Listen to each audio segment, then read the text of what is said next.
2021 was a great year for my photography. I really kind of raised myself up a level this year. I put in a lot more work into the editing process, into my in the field work. I spent a lot of money on equipment to kind of upgrade myself. And I've ventured into a lot of new content online, whether it be online presentations, expanding my podcast, and work on this YouTube channel. And with that, I produced a lot of great images this year. So I've spent some time and I've gone through all my images I've taken this year, and I've whittled it down to 10 of my favorite images. Now, I have a lot of other favorites, but these are probably my top 10. I did pick some from multiple months, so I didn't do like a month-to-month thing. I picked kind of across the entire year, because there's just some times of the year that I shoot more than others. So that's what you're going to be seeing today. I'm going to be going through these 10 images, talking about the camera settings I used, why I like them, and basically, just kind of going into kind of a retrospective of the year in general. So I hope you guys enjoy, and let's just get into the first image here. So the first one here really just captures the essence of winter for me. So as you guys may know, I like to travel up to northern Michigan quite a bit. I've got family that lives up there. And I went up last February, and it was pretty darn cold, usually around 0 degrees, even got into the negatives some days. And because of these really cold temperatures, Lake Michigan would actually freeze over, creating these beautiful ice caves. And, the lake itself was not necessarily cold enough to freeze, but as you got closer to the beach, there would be ice. So I was driving past one of my favorite beaches, and I noticed these beautiful ice caves, right? That you can see in the foreground. And then you had the tumultuous Lake Michigan that had not frozen yet. And there were huge waves crashing against these ice caves, and it really created some interesting formations. So I wasn't sure that I could get a shot, but I tried anyway. So I set up my tripod in the freezing cold weather, pulled out my 24 to 240. I don't have that lens anymore, but back then that was my telephoto, and I zoomed in to about 100 millimeters. And I just started, putting down the shutter just like you would on a wildlife image in the burst mode. And I waited for the wave to hit, and then I captured the motion.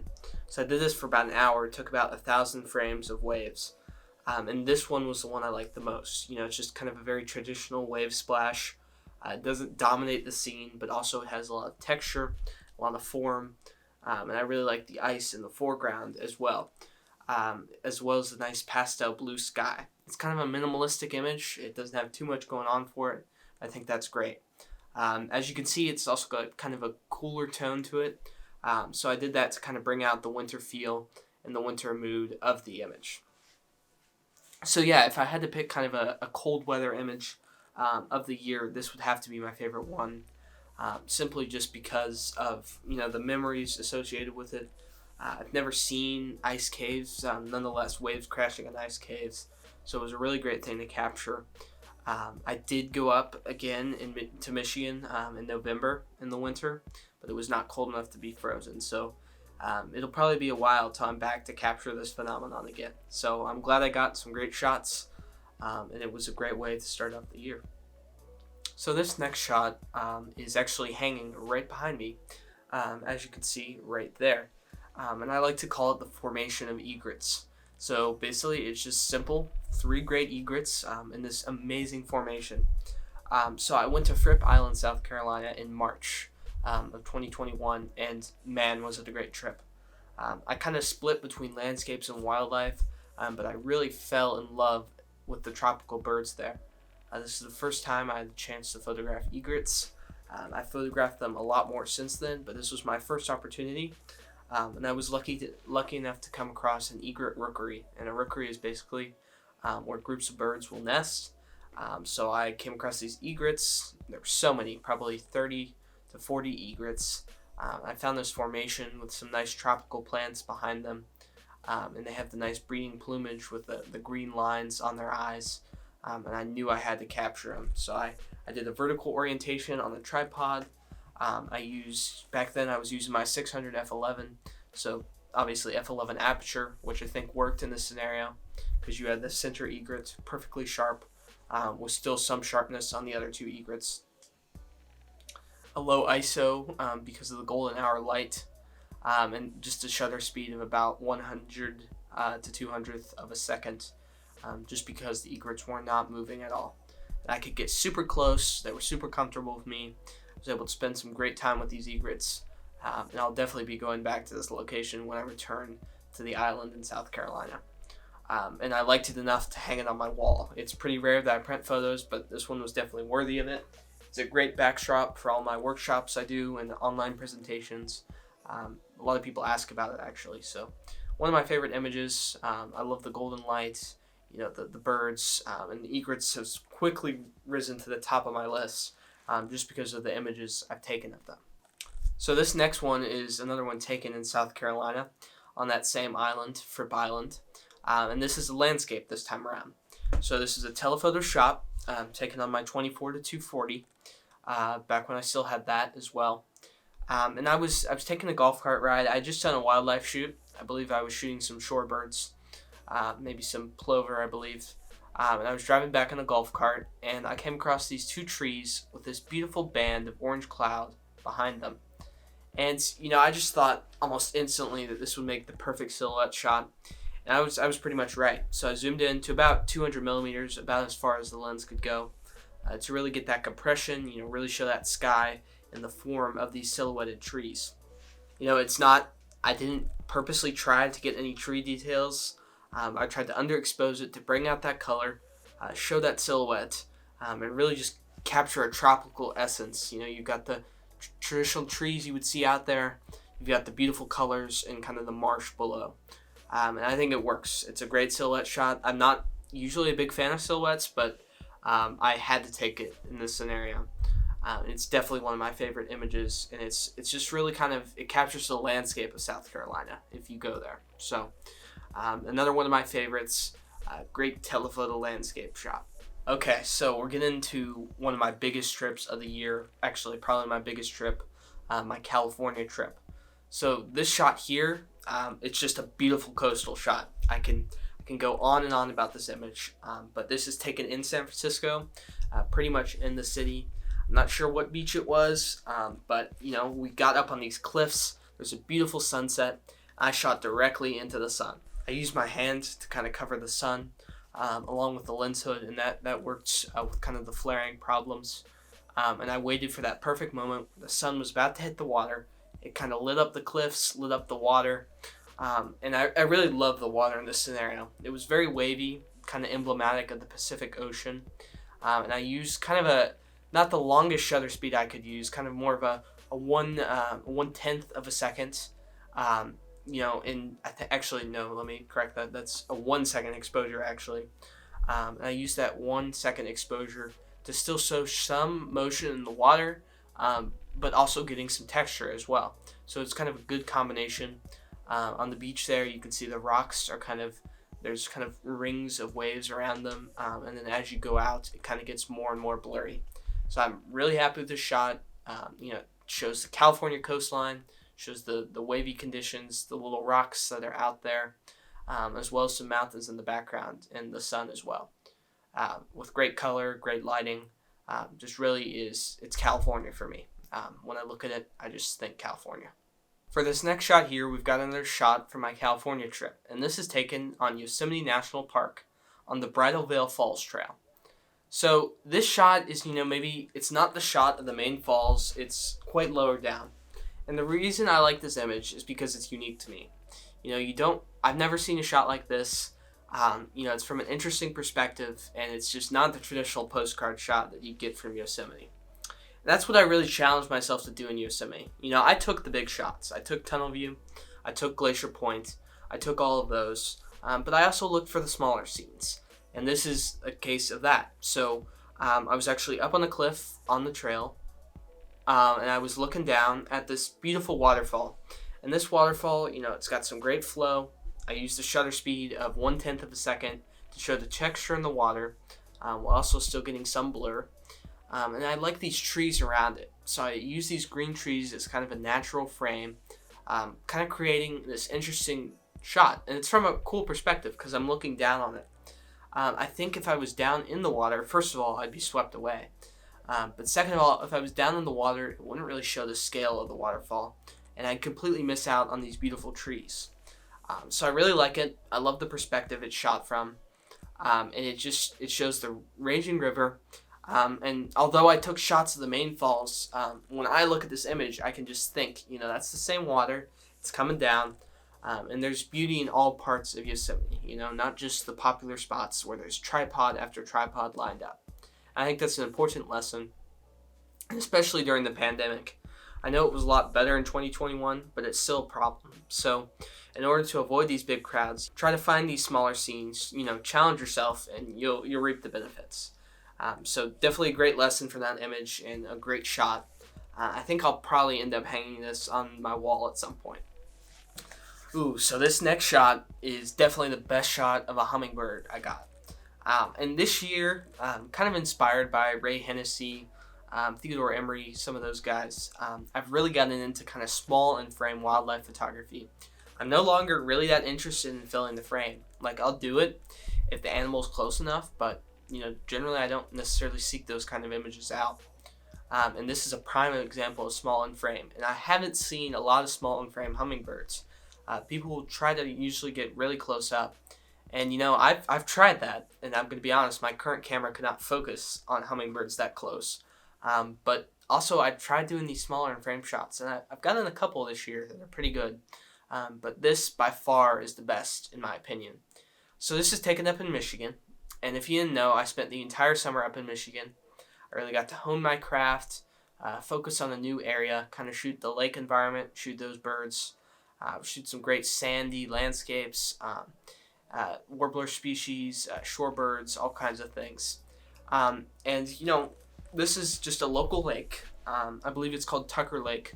And there was this hummingbird, and it landed on this perfect stick, just sticking out of the swamp.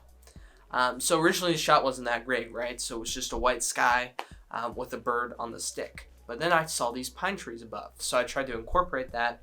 I backed off a bit and kind of tilted my camera up to include this tree. And I really like it. So those trees provide a natural frame and kind of really anchor the image, in my opinion. And you've got the hummingbird below. I did do quite a bit of post-production on this one. I brought up the hummingbird since it was pretty dark because I didn't want to make the sky too bright. So I had to kind of compensate for that in post. I used a pretty high ISO of 2500 just because it was a cloudy day. And I was still running my f11 lens back then. So let me tell you, light was a struggle. It's better now that I have my 1-500. But it was a struggle. So f11, 2500, and 1/250th of a second to make sure there's no movement. Just on my end, because there was no movement with the hummingbird. So I think it's a great shot, great example of small and frame, and definitely the best hummingbird shot I've got. And I do have a couple hummingbird spots in my local town of Louisville. I ordered the R5, and that has much better autofocus, so once I get that in my hands, and once hummingbird season rolls around again, I'll definitely be focusing on those. And I'll probably get some of the bigger portrait shots, but I'll also go after some of these smaller frame shots as well. Alright, so I know this is kind of repetitive, but I just love these birds so much. This is another great egret, this time taken in my hometown of Louisville, Kentucky. This is one of my two best spots I discovered this year. I'm not going to give the name just because it's already overshot, but this spot kind of has a nice pool, and in the summer I get wading birds, herons, tricolors, egrets, green heron, great blue heron, and in the fall I get waterfowl, so mergansers, shovelers, all kinds of things. So this is a summer shot, as you can tell. And what I really like about this shot is the foreground. So there was some lovely green bushes. I was down eye level, to get the bird nice and large in the frame. And I positioned myself in this little window of grasses. And on my old 600 f11, this kind of shot would not be possible because that f11 aperture really just creates too much detail in the foreground and background. But because this was actually my first shoot with a 100-500 lens, so because I have that f7.1 aperture, I was able to really blur out this foreground and blur out this background and kind of separate this egret while also still kind of showing the environment. I really, really like this shot. The egret is a stark contrast from the green with the white highlights. And it's really just, I love it. It's great for my 2021 calendar, actually. This is the front of the calendar, just because of kind of the magazine-like nature to it, with that negative space of the green and then the distinct subject. And it's just so sharp, too. The 100 to 500 is a big step up from my 600. I'd still highly recommend that lens, but the 100 to 500, it's expensive and it's on another class. So with that 7.1 aperture and that sharp glass, I was able to make a beautiful image. It took quite a bit of patience. There were a bunch of egrets, but I found the spot I wanted to take the shot in, and I waited, and the patience paid off. It was perfect light, early morning, f7.1 aperture, like I said, ISO 400, and 1/500th of a second, since the egrets were moving around quite a bit, kind of preening and feeding around. So I wanted to be able to freeze that motion. So yeah, I know it's another egret shot, but I'd say that's kind of my bird of the year. So why not put 2 shots in the show here today? All right, so we've been a little bit weak on fauna representation, megafauna, and I've got one of the best megafauna right here. So this is an image of an elk bull along with an elk calf taken in Cataloochee Valley in North Carolina in the Smoky Mountains National Park. So I did a very brief 4-day fall trip. I was viewing some colleges, and I also got to do some photography along the way. And on the way up there, we stopped at Cataloochee Valley. It was midday, unfortunately, but I decided to stick it out. And about 4 p.m., about 30 elk came out of the forest magically. So I just worked with them for about 3 hours straight. It was so magical. I mean, it felt like 4 minutes. That's how much fun I was having. I got thousands of shots, and this is just one of them. I've taken other great shots too, but this is just the one I picked today.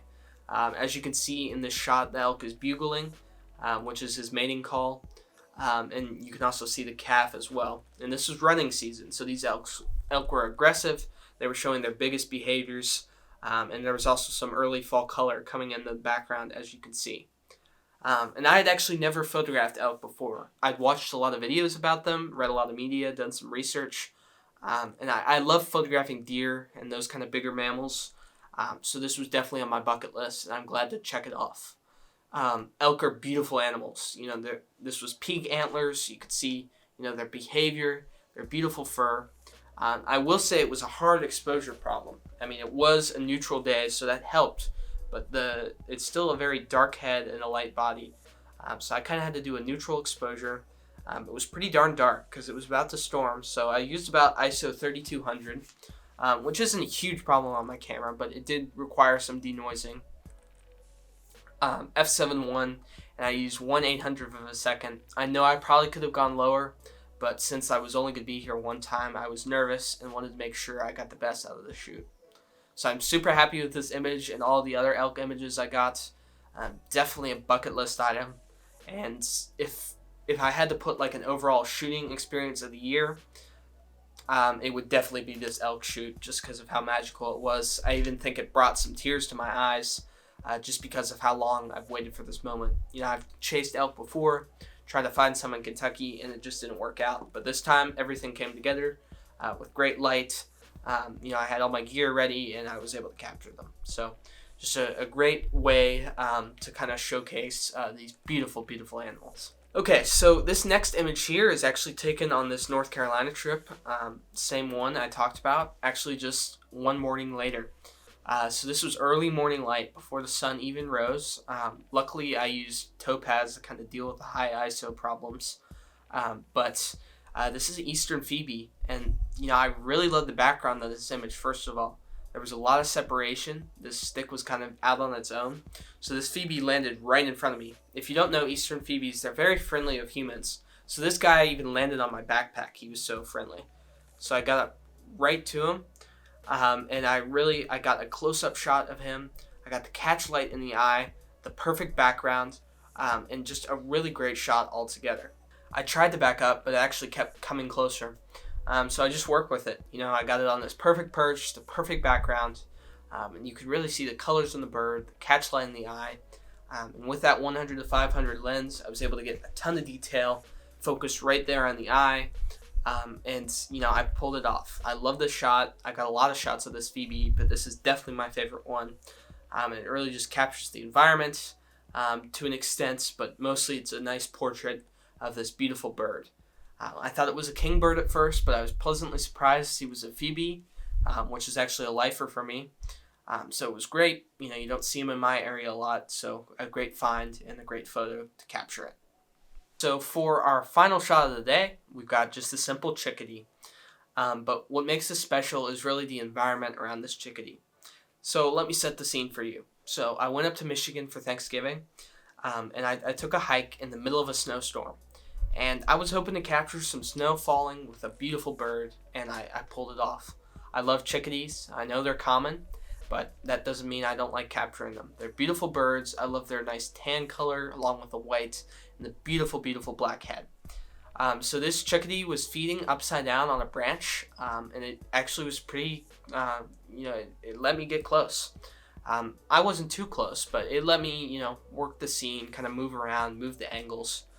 So I got this chickadee perfectly lined up with a tree behind him, so I could still showcase that green to the left that you see there, kind of showing the forest, and then also showing the chickadee feeding with kind of a right offset composition, the snow falling, and this beautiful log that kind of lines up with the chickadee.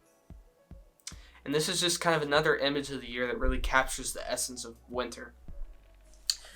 So I've been doing a winter photography program for a variety of camera clubs, and this is one of the main images I show off, because it's not covered in snow. It was heavy snow, but it just started, so you still get a winter image without there being a ton of snow. So it's a great lesson. There's not spectacular light. It's just a cloudy day, but I could get a neutral exposure with that and really show off the chickadee with these beautiful snowflakes falling. This is a great, maybe next year I'll do Christmas cards or something, and I think this would be like a great thing for that. It's really got a holiday theme to it. You've got the chickadee eating something with the beautiful snow, and that kind of describes the holiday season, honestly. So that's going to do it for the 10 images. I just want to say thank you guys for watching. It's been a great year.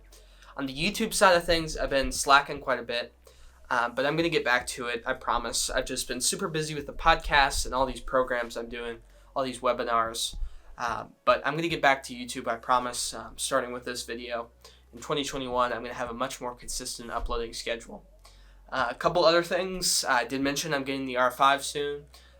You won't see a review on that for quite a bit, but I think I will be reviewing my Canon RP soon. I've actually never done a review of it, so I'd like to do my thoughts on it for nature photography. And I am going to be keeping this camera for kind of more video production stuff. But the R5 will really help my photography, so look out for that. I think that's pretty much it. Just follow my socials if you want to support me. I've got an Instagram. I'm working on a website. Also follow my podcast. I do it with Ryan Taylor. We've been really putting a lot of work into it. We did a big holiday live stream recently. We've got some pretty big name guests on, so if you'd like to check that out or even be a guest yourself, the links to that are down below as well. And thank you guys for watching the video. I hope you enjoyed seeing my top 10 images of 2021. And I look forward to making a lot more content and taking a lot more images in 2022. Thank you.